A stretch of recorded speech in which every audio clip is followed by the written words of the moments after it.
Ancelotti ne cherche pas d'excuses. Les critiques sur le match d'aujourd'hui sont justes, nous devons les accepter. L'entraîneur italien a regretté la défaite de son équipe en salle de presse. Ancelotti ne cherche pas d'excuses. Tout va très mal, nous devons nous améliorer. Vous pouvez perdre, mais pas comme l'a fait le Real Madrid. Froid, apathique et sans ressources. Ancelotti, qui a laissé Mbappé sur le banc, lui a accordé des minutes en seconde période. Mais ni lui, ni Güler, ni Modric, ni Fran Garcia n'ont pu résoudre le problème. Il est temps de réfléchir et l'entraîneur l'a fait dès la fin du match. L'équipe rivale a mieux joué et méritait de gagner. C'était difficile pour nous d'entrer dans le match au niveau de l'intensité et des duels. Nous aurions pu faire match nul, mais ce n'était pas mérité. Nous devons tirer les leçons de ce qui s'est passé. Il est clair que nous devons améliorer. Concernant l'attitude de la première mi-temps, Ancelotti reconnaît que tout s'est mal passé et il a été difficile de récupérer le ballon. Il nous a été difficile de générer et de créer. La possession était lente et avec peu d'idées. Ce qu'Ancelotti n'a pas aimé, c'est l'attitude dont l'équipe a fait preuve. Et il a reconnu que la tristesse vient du sentiment de l'équipe. Des matchs peuvent être perdus, mais nous n'avons pas donné un bon sentiment. C'est ce qui m'inquiète le plus. Mais nous avons les ressources pour apprendre. Nous devons arranger les choses rapidement car nous avons un autre match samedi. Ce qui ne manque pas à l'Italien et au Real Madrid, c'est l'autocritique. Pour être honnête, les critiques sur le match d'aujourd'hui sont justes, correctes, et nous devons les accepter, explique-t-il. De plus, il rappelle que la dernière défaite contre l'Atlético a été un fantastique signal d'alarme, et il espère que cette défaite en sera de même. En cas de doute, le meilleur était Kroos. La contre-chronique de Lille.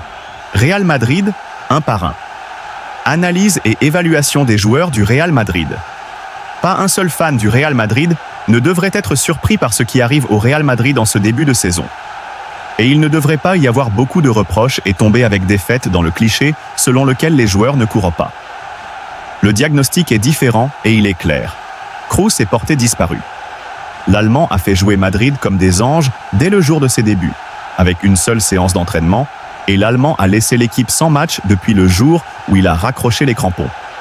Ancelotti savait depuis mai que cela pouvait arriver. La dure réalité est la suivante. Le centre du terrain ne fonctionne pas. Valverde, Camavinga et Tchouaméni sont très bons. Mais le meilleur était l'Allemand, qui a fait jouer tout le monde. Même si Ancelotti minimise le problème lors des conférences de presse, la retraite de Kroos a brisé l'équipe. Madrid a le ballon, mais il n'y a pas de jeu, pas de clarté, pas d'harmonie. Ce n'était pas au tour des Blancs d'affronter sitôt la panne de courant de leur phare, mais c'est la manière de procéder allemande. Il a dit qu'il partait au sommet de sa carrière et est parti. Et il n'y a pas de substitut possible. Madrid manque de football, et sans Kroos, les Blancs sont plus que jamais entre les mains de Vinicius et Mbappé. Ce n'est pas peu, mais on verra si c'est suffisant. À Lille, bien sûr, ce n'était pas le cas, et cette fois, même l'éclat n'a pas fonctionné pour lui. Avec les occasions à la fin, Madrid ne méritait pas de perdre, mais il a perdu. Et une séquence spectaculaire s'est terminée. 36 matchs consécutifs sans défaite, dont 14 en Coupe d'Europe. Nous avions vu son feu sortir du banc, mais nous avions besoin de voir sa réponse en tant que titulaire. Et contre Lille, il a montré qu'il jouait de la même façon, en sortant à la 80e minute où dès le début, il ne lâche jamais le pied de l'accélérateur. Endrick a été le joueur madrilène le plus incisif en première mi-temps, générant les meilleures occasions de l'équipe blanche.